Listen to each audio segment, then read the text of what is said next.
అందరికీ నమస్కారం. ఈరోజు కథ హిట్లర్ ఎపిసోడ్ 57 సీక్రెట్ మెసేజ్. ఇక స్టోరీలోకి వెళ్తే, ఇంకొకసారి ఆ పబ్కి వెళ్ళడానికి వీల్లేదని వార్నింగ్ ఇచ్చిన విరాట్ వైపు కోపంగా చూస్తూ, మేలిగా చూపిస్తున్నారా అని అడిగింది హాస్ని. అదే చూపిస్తే నువ్వు ఇలాంటి పనులు చేసే సాహసం చేయవు. నా మాట కాదని అడుగు కూడా బయట పెట్టేదానివి కాదు. నీకు ఈ మధ్య నేనంటే భయం పోయింది. ఇంకొకసారి వద్దు అని చెప్పిన పని చేస్తే నేనిచ్చే పనిష్మెంట్ చాలా కఠినంగా ఉంటుంది, అర్థమైందా అని సీరియస్గా అన్నాడు విరాట్. అతని వాయిస్లో బేస్కు భయపడి, ఇంకెప్పుడు చేయను అన్నట్లుగా తల అడ్డంగా ఊపి సైలెంట్గా పడుకుంది హాస్ని. కాసేపటి తర్వాత ఫ్రెష్ అయ్యి బయటకు వచ్చిన విరాట్ ఆమె పక్కనే పడుకొని గట్టిగా హక్ చేసుకున్నాడు. నా మీద చేయి తీయండి, నాకు ఇష్టం లేదు అని కోపంగా అంటున్న హాస్ని బుగ్గ మీద గట్టిగా ముద్దు పెట్టి, తీయను, ఇది నా భార్య, నా ఇష్టం, నీ మీద పూర్తి అధికారం నాకు మాత్రమే ఉంది అంటూ ఆమెను మరింత గట్టిగా హత్తుకున్నాడు విరాట్. అప్పుడే కోపం, అంతలోనే ప్రేమను చూపించే అతని బిహేవియర్ను ఎలా అర్థం చేసుకోవాలో తెలియక సైలెంట్గా ఉండిపోయింది హాస్ని. మరుసటి రోజు ఉదయాన్నే కంపెనీకి వెళ్ళిన హాస్ని ఎప్పటిలాగే సిస్టమ్ ఓపెన్ చేసి గేమ్ ఆడుకుంటూ ఉంది. ఇంతలో మాస్టర్ నుండి message, hi how are you, mood normal అయిందా అని మెసేజ్ రావడంతో, నాట్ బ్యాడ్, బట్ కోపం మాత్రం తగ్గలేదు, చాలా చిరాగ్గా ఉంది అని బదులిచ్చింది హాస్ని. ఆ మాటకి, ఏమైంది, ఎవరి మీద కోపం అని అడిగిన మాస్టర్తో, ఇప్పుడు అతని గురించి మాట్లాడడం నాకు ఇష్టం లేదు, ఇంతకీ నీ సంగతి ఏంటి, గర్ల్ ఫ్రెండ్ ఉందా అని టాపిక్ మార్చింది హాస్ని. గర్ల్ ఫ్రెండ్ లేదు, కానీ వైఫ్ ఉంది అని వచ్చిన మెసేజ్కి షాక్ అవుతూ, వైఫ్ ఉండగా ఫీమేల్ ఫ్రెండ్తో మాట్లాడుతున్నావా, భయం లేదు అని ఆశ్చర్యంగా అడిగింది హాస్ని. తప్పే ఉంది, అయినా నా ఫ్రెండ్తో మాట్లాడడానికి భయం ఎందుకు, ముందు నీ గురించి చెప్పు, నీకు బాయ్ ఫ్రెండ్ ఉన్నాడా అని అడిగిన మాస్టర్కు, నాకు పెళ్లి జరిగి 3 నెలలైంది అని బదులిచ్చింది హాస్ని. అవునా, ఈ టైంలో మెసేజ్ చేస్తున్నావు కదా, మీ హస్బెండ్ ఏమనుకోరా అని అడిగిన మాస్టర్కు, అంటే మాత్రం నేను ఊరుకుంటానా ఏంటి, ఎప్పుడు చూసినా స్కూల్ మాస్టర్రా కంట్రోల్ చేస్తూ ఉంటారు, నేనేమైనా చిన్నపిల్లనా, ఏం చేయాలో ఏం చేయకూడదో నాకు మాత్రం తెలియదా అన్నిటికీ కోపం చూపించి భయపెడతారు. రాను రాను తన బిహేవియర్కు విసుగొస్తుంది, ఒక్కోసారి ఒంటరిగా అనిపిస్తోంది, కానీ తప్పదు కదా అని బదులిచ్చింది హాస్ని. అయితే ఇద్దరూ ఒక గూటి పక్షులమే అన్నమాట, మనకున్న కామన్ పాయింట్ లోన్లీనెస్ అన్నాడు మాస్టర్. ఇంతలో హాస్ని మొబైల్కి ఒక మిస్టీరియస్ మెసేజ్ రావడంతో ఆ చాటింగ్ అక్కడితోనే కట్ అయిపోయింది. ఒక అన్నోన్ నెంబర్ నుండి వచ్చిన మెసేజ్ చూసి షాక్ అయిన హాస్ని వెంటనే ఆ నెంబర్కి తిరిగి కాల్ చేసింది. కానీ అవుట్ ఆఫ్ కవరేజ్ ఏరియా అని రావడంతో అసహనానికి లోనవుతూ, ఇదంతా నిజమా కాదా, ఎలా తెలుసుకోవాలి అని ఆలోచనలో మునిగిపోయింది. కాసేపటికి ఒక నిర్ణయానికి వచ్చిన హాస్ని విరాట్కి కాల్ చేసి, నేను ఈరోజు కంపెనీ నుండి నేరుగా మా నాన్నగారింటికి వెళ్తున్నాను అని చెప్పింది. ఓకే, నేను కూడా వస్తాను అన్న విరాట్ను ఆపుతూ, అక్కడికి మీరెందుకు, నేను మా నాన్నతో ఒంటరిగా గడపాలనుకుంటున్నాను, మీరు ప్యాలెస్కి వెళ్ళిపోండి అని బదులిచ్చింది హాస్ని. ఏమైంది నీకు, ఏమైనా ప్రాబ్లమా అని అడిగిన విరాట్తో, అలాంటిదేం లేదు, కొంచెం దిగులుగా ఉంది, అక్కడికి వెళ్తే సెట్ అవుతుంది, ఉంటాను, బాయ్ అని కాల్ కట్ చేసింది హాస్ని. ఆ రోజంతా కీర్తితో కూడా మాట్లాడకుండా సైలెంట్గా క్యాబిన్లోనే గేమ్స్ ఆడుకుంటూ సాయంత్రం ఎప్పుడవుతుందా అని అసహనంగా ఎదురుచూసింది హాస్ని. ఈవినింగ్ కంపెనీ నుండి బయటకు వచ్చేసరికి పార్కింగ్లో విరాట్ కార్ కనిపించడంతో కార్ దగ్గరికి వెళ్ళి గ్లాస్ మీద నాక్ చేసింది హాస్ని. వెంటనే డోర్ ఓపెన్ చేసిన విరాట్ వైపు కోపంగా చూస్తూ, నేను మా ఇంటికి వెళ్తున్నానని చెప్పాను కదా, ఎందుకు వచ్చారు అని అరుస్తున్న హాస్నిని మీదకు లాక్కొని, ష్, ఎందుకలా కారం తిన్న కాకులా అరుస్తున్నావు, నేనేమీ నీతో రావట్లేదు, జస్ట్ డ్రాప్ చేసి వెళ్ళిపోతాను అని చెప్పాడు విరాట్. అలాగైతే ఓకే, కానీ అక్కడికి వెళ్ళాక మాట మార్చారంటే అస్సలు ఊరుకోను అంటున్న హాస్ని వైపు కోపంగా చూస్తూ కార్ స్టార్ట్ చేయమన్నాడు విరాట్. కాసేపటికి బలరాం ఇంటికి చేరుకోవడంతో కార్ దిగి లోపలికి వెళ్తూ, బాయ్ విరాట్ గారు, జాగ్రత్తగా ప్యాలెస్కి వెళ్ళిపోండి, నేను రేపు ఉదయం ఇక్కడి నుండి కంపెనీకి వెళ్ళిపోతాను అని బాయ్ చెప్పింది హాస్ని. కనీసం ఫార్మాలిటీకి కూడా లోపలికి రమ్మని ఇన్వైట్ కూడా చేయలేదు. బయట నుండే బాయ్ చెప్పేస్తున్న హాస్ని ప్రవర్తనకు మొదటిసారి తనను రిజెక్ట్ చేస్తున్నట్టు ఫీల్ అయ్యాడు విరాట్. ఇప్పటి వరకు అందరూ తనతో పరిచయం పెంచుకోవాలని ఆరాటపడేవాళ్ళు, కానీ అవాయిడ్ చేసిన వాళ్ళు లేకపోవడంతో ఎందుకో ఆ ఫీలింగ్ విరాట్ మనసును బాధ పెట్టేసింది. ఛ, ఈ ఈడియట్ వల్ల నాకు ఇంకెన్ని ఫీలింగ్స్ కొత్తగా పరిచయం అవుతాయో అనుకుంటూ తల పట్టుకున్నాడు విరాట్. అది చూసిన హాస్ని, ఏమైంది విరాట్ గారు, తలనొప్పి వస్తుందా అని జాలిగా అడిగింది. అవును, వచ్చి తలకు మందు రాస్తావా, లోపలికి పో అని కోపంగా చెప్పి అక్కడి నుండి వెళ్ళిపోయాడు విరాట్. ఈయనకేమైనా తిక్కా ఏంటి, కారణం లేకుండా కోప్పడుతున్నారు అని తిట్టుకుంటూ లోపలికి వెళ్ళింది హాస్ని. మెయిన్ డోర్కు ఎదురుగా ఉన్న తండ్రి ఫోటో చూడగానే ఎమోషనల్ అవుతూ, చిన్నప్పటి నుండి నన్ను ఎప్పుడూ పట్టించుకోలేదని కోపంగా ఉండేదాన్ని, కానీ మీరు వెళ్ళిపోయాకే మీ మీద ఉన్న ప్రేమ తెలిసింది అని కన్నీళ్లు పెట్టుకుంటూ అక్కడే నిల్చుంది హాస్ని. అప్పుడే ఆమెను చూసిన మెయిడ్ పరుగున వచ్చి, నమస్తే మేడం, మీరు వచ్చి ఎంతసేపు అయింది అని వినయంగా అడిగింది. ఇప్పుడే వచ్చాను అని ఇల్లంతా చూస్తూ, గుడ్, బాగానే మెయింటైన్ చేస్తున్నావు, నేను అప్పుడప్పుడు వచ్చి చెక్ చేస్తూ ఉంటాను, ఏమాత్రం తేడా వచ్చినా ఊరుకోను, అలాగే రాత్రికి ఇక్కడే ఉంటాను, డిన్నర్ ప్రిపేర్ చేయి అని చెప్పి తన గదికి వెళ్ళిపోయింది హాస్ని. కాసేపటి తర్వాత స్నానం చేసి రెడీ అయ్యి తండ్రి గదికి వెళ్ళిన హాస్నికి ఒక్కసారిగా బలరాం ఆఖరి క్షణాలు గుర్తుకు వచ్చి మనసు భారంగా మారింది.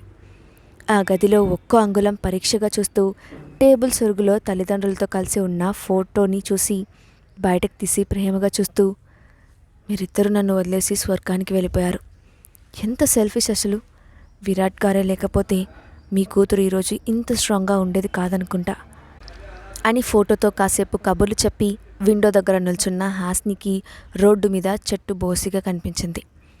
నేను ఇక్కడికి వచ్చినప్పుడు విరాట్ గారు రాత్రంతా ఆ చెట్టు దగ్గర నిలబడి నాతో మాట్లాడేవారు కదా, నేను అనవసరంగా వెళ్ళిపోమ్మని చెప్పాను, ఏం చేస్తున్నారో ఏంటో అని దిగులుగా అనుకుంది హాస్ని.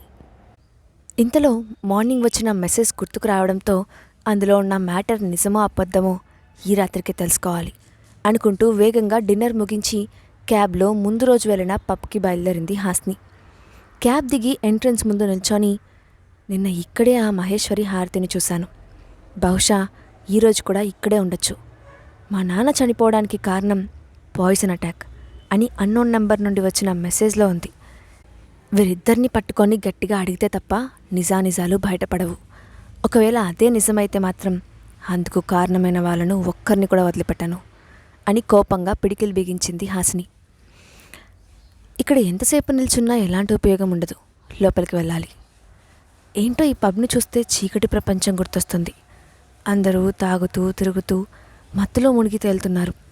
నిన్న విరాట్ గారు తిట్టారని కోపంతో సరిగ్గా గమనించలేదు, కానీ ఇక్కడ చాలా డిఫరెంట్గా ఉంది, అందరూ అదోలా కనిపిస్తున్నారు, ఒక్కొక్కరికి ఒంటి మీద బట్టలు కూడా సరిగ్గా లేవు, చూడ్డానికి అసహ్యంగా ఉంది. ఛా, కానీ వెళ్ళక తప్పదు అనుకుంటూ అడుగు ముందుకు వేసింది హాస్ని. సరిగ్గా అప్పుడే, ఇక్కడికి రావద్దని నీకు ఎన్నిసార్లు చెప్పాలి బేబీ, నా మాట అంటే నీకు లెక్క కూడా లేదా, మళ్ళీ ఇక్కడికి వచ్చావంటే ఏమనుకోవాలి అని కోపంగా వినిపించిన విరాట్ వాయిస్కి షాక్ అయిపోయింది హాస్ని. ఒక్కసారిగా ఒళ్ళంతా చెమటలు పడుతూ ఉంటే నెమ్మదిగా వెనక్కి తిరిగిన హాస్నికి స్లో మోషన్లో నడిచి వస్తున్న విరాట్ కనిపించాడు. అతడు తిడతాడని తెలిసినా కూడా ఇక్కడికి రావాల్సిన అవసరం ఉంది కాబట్టి తప్పక గుండె ధైర్యం తెచ్చుకొని, వచ్చేసారా, ఇంకా రాలేదేంటా అని ఇప్పుడే అనుకుంటున్నాను, అసలు నేను ఎక్కడికి వెళ్తున్నానని మీకెలా తెలుస్తుంది, మీకేమైనా దివ్యశక్తులున్నాయా అని వెటకారంగా అడిగింది హాస్ని.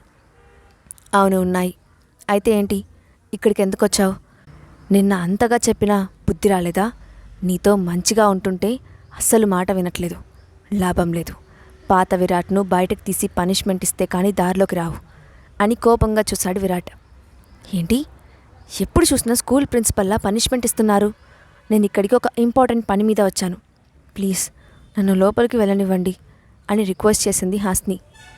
నువ్వు లోపలికి వెళ్ళి మరి తెలుసుకోవాల్సినంత ఇంపార్టెంట్ విషయం ఏముంది అని అడిగిన విరాట్తో, మా నాన్న డెత్ విషయంలో కొన్ని అనుమానాలు ఉన్నాయి, అవి మహేశ్వర్కి ఇంకా హారతిని అడిగి తెలుసుకోవాలి, నిన్న వాళ్ళిద్దరినీ ఇక్కడే చూశాను, అందుకే ఇక్కడికి వచ్చాను, ప్లీజ్ నన్ను వెళ్ళనివ్వండి విరాట్ గారు అని రిక్వెస్ట్ చేసింది హాస్ని. ఇప్పటి వరకు లేనిది సడన్గా అనుమానం ఎందుకు వచ్చింది అని అడిగిన విరాట్కు తన మొబైల్కి వచ్చిన మెసేజ్ చూపించింది హాస్ని. ఇంత చిన్న మెసేజ్ పట్టుకొని వాళ్ళని వెతకడానికి వచ్చావా, ఇక్కడే ఉంటారన్న నమ్మకం ఏంటి, అసలు ఆ మెసేజ్ నిజమని నమ్మడానికి ఎలాంటి ప్రూఫ్ లేదు కదా అని అడిగాడు విరాట్. అది నిజమో అబద్ధమో నాకు తెలియదు, కానీ మా నాన్నగారి డెత్ విషయంలో నాకు చాలా అనుమానాలు ఉన్నాయి. అవన్నీ క్లియర్ చేసుకోవాలి అని అంది హాస్ని. ఏమిటా అనుమానాలు అని అడిగిన విరాట్తో, మా నాన్నకు అసలు ఎలాంటి అనారోగ్యాలు లేవు. కనీసం దగ్గు జలుబు కూడా ఎప్పుడో కానీ రావు. అలాంటి మనిషికి ఉన్నట్టుండి అంత పెద్ద రోగం ఎలా వచ్చిందో నాకు ఇప్పటికీ అర్థం కావట్లేదు. ఈ మెసేజ్ వల్ల నాకు వచ్చిన అనుమానం ఇంకా బలపడింది.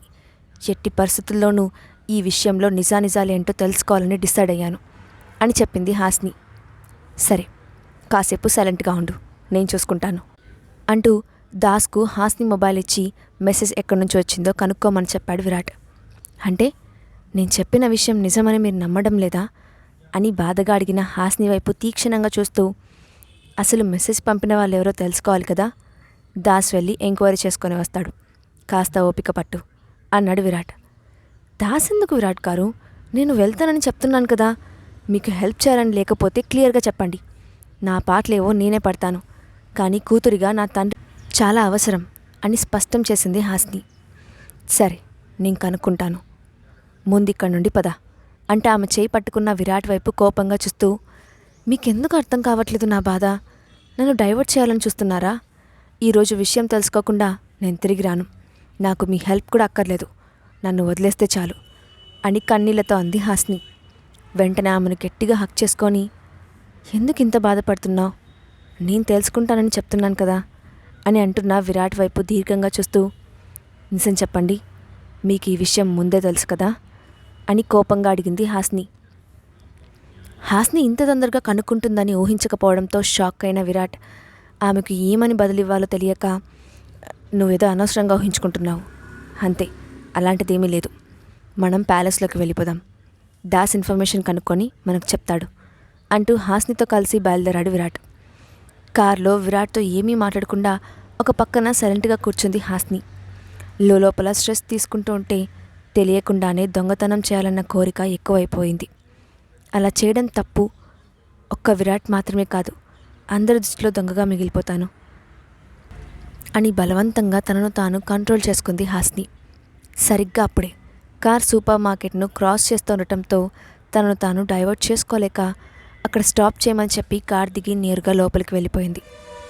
అప్పటికే ఆమె ఇంటెన్షన్ గమనించిన విరాట్ సైలెంట్గా ఆమెను ఫాలో అవుతూ దూరం నుండే అబ్జర్వ్ చేయడం మొదలుపెట్టాడు.